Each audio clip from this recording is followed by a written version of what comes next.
not Stellenbosch, not Kaizer Chiefs. Sanibona bafethu uVanelo. So namhlanje okhuluma le game ade ngiyibona namhlanje between iSteelers neKaizer Chiefs. Okuyigame edicidwe ama-penalty lapho khona sibona iSteelers siwina ngo-5-4. To be honest, going to this game, I thought iKaizer Chiefs izokwazi ukuthi ishaye iSteelers because ihlale siyibona vele bajwayele ukushaya iSteelers, bahlezi bezoba ne-upper hand against iSteelers. Sibonile namhlanje Stellenbosch ithole i-red card, but ke bahlulekile kwali-convert ama-chances wabo, bahlulekile ukuthi bascore against iStellenbosch. Even though beshintshe even no goalkeeper, bafaka uSage Stevens, bakhipha yesho uOscarine Masuluki, but still bahlulekile ukuyikorela iSteelers. To be honest, iSteelers namhlanje, this was the worst Stellenbosch side I've ever seen. This was the worst of the worst.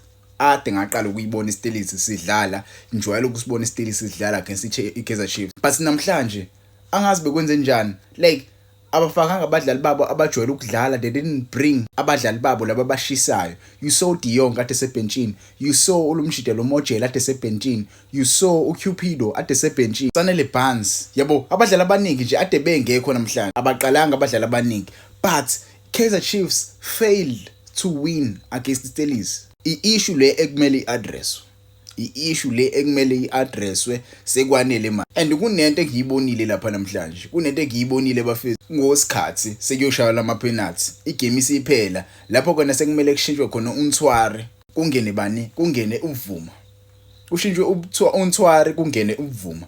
Aningitshele nje kuma-comments, mina ngiyamazi uVuma, kaningi ngimbona uVuma evimba ama-penalty, ukaningi ngimbona uVuma kahle kahle uVuma uyabheda nje kuba-penalty. Singalokhu siyalena le siyamazi uVuma uyabheda ama-penalty. Uma ungiphikisa ngaleyo nto, hambe ku-YouTube usearch ukuthi Kaizer Chiefs versus iMilford penalty shootout, Kaizer Chiefs versus iMilford penalty shootout, uzoyibona lento engiyishoyo ngobuVuma. uVuma akwazi ke nhlobo ukuyibamba ipenalty, ungcono uNtwari namhlanje ukwazi ukuyibamba. So abantu abaningi abazofuna ukugxeka kakhulu uNtwari ngoba beluzile, angiyiboni kuyinto right leyo. Kumele bagxeke kakhulu abadlali ade bebadlalela.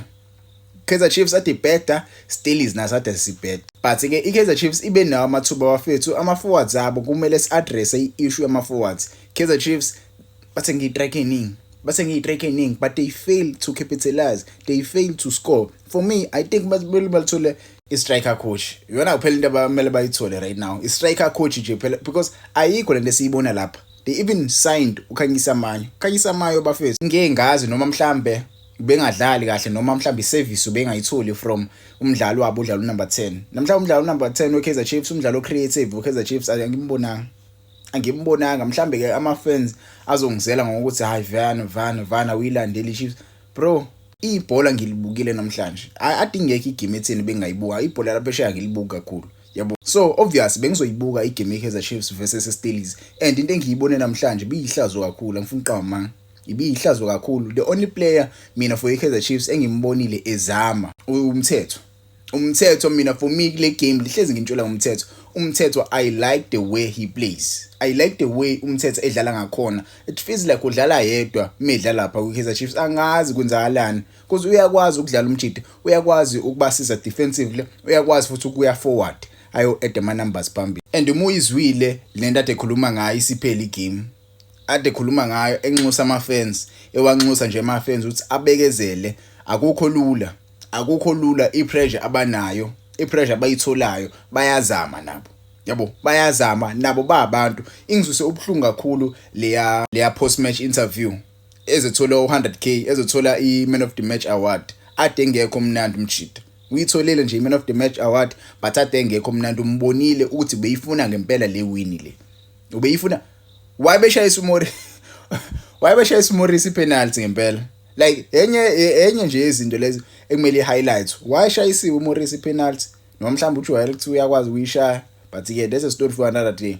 Ngangitshela ama comments, how did you feel about this game? Do you think iKaizer Chiefs kumele imthole ucoach omusha noma kumele baqhubeke kanje? Ingabe ucoach Nabi wayenenkinga noma i-technical staff yakhe eyamsabotage? Asazi, because izinto right now seyibuyela njengalendlela le besiyijwayele ngakhona. Sekuyile Kaizer Chiefs ade siyibona last season.